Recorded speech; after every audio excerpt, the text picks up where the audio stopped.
There is a kind of silence that only appears when everything is moving, when days are full, when schedules overlap, when the mind jumps from one task to the next without stopping.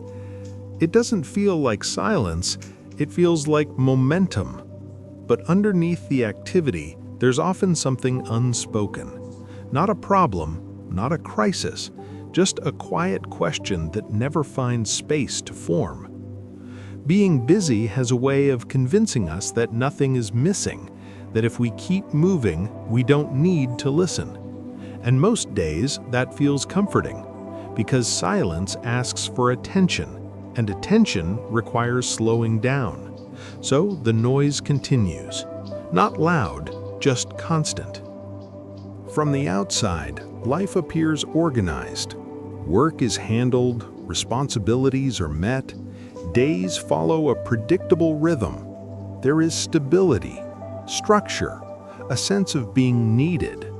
Nothing feels urgent, nothing feels broken. Mornings begin with purpose. Evenings end with exhaustion that feels earned. There is satisfaction in being reliable, in being productive, in having something to do. And yet, beneath the routine, there's a subtle sense of distance.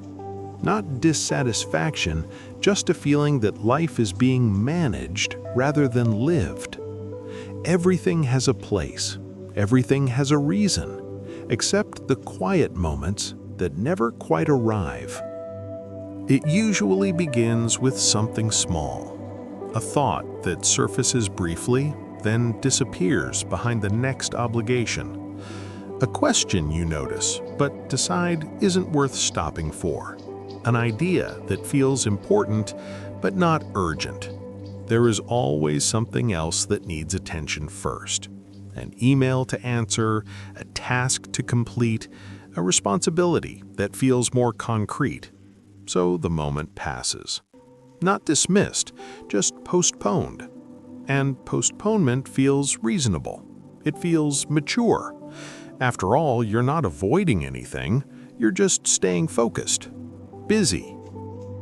Psychologically, busyness offers relief.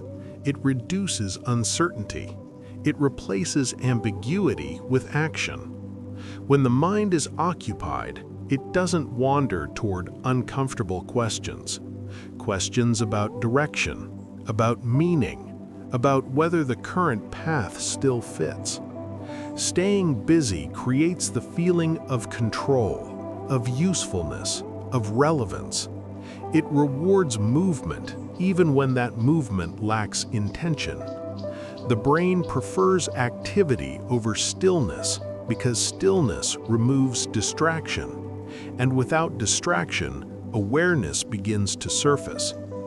Busyness becomes a defense, not against failure, but against reflection. Over time, productivity stops being a tool and becomes an identity. And identities are difficult to question without feeling exposed. The consequences don't arrive all at once. They accumulate quietly. Days remain full, weeks remain productive, but certain decisions remain untouched, not rejected, not forgotten, just left open. Opportunities don't disappear dramatically, they simply stop returning. Energy is spent maintaining motion rather than building direction, and eventually there's a subtle realization. You've been active, consistent, reliable, but not intentional. Nothing was taken from you. You simply never paused long enough to choose. The realization comes without drama, not as regret, not as frustration, as clarity. An understanding that staying busy was never about productivity. It was about avoiding stillness, avoiding questions without easy answers. You weren't failing, you weren't careless, you were occupied. And in that occupation, you postponed listening, not to others, but to yourself. There is a cost to staying busy. not a cost you see immediately, not something measured in lost time alone. It appears in the space between actions, in decisions that never take shape. Busyness keeps life moving, but movement is not the same as direction.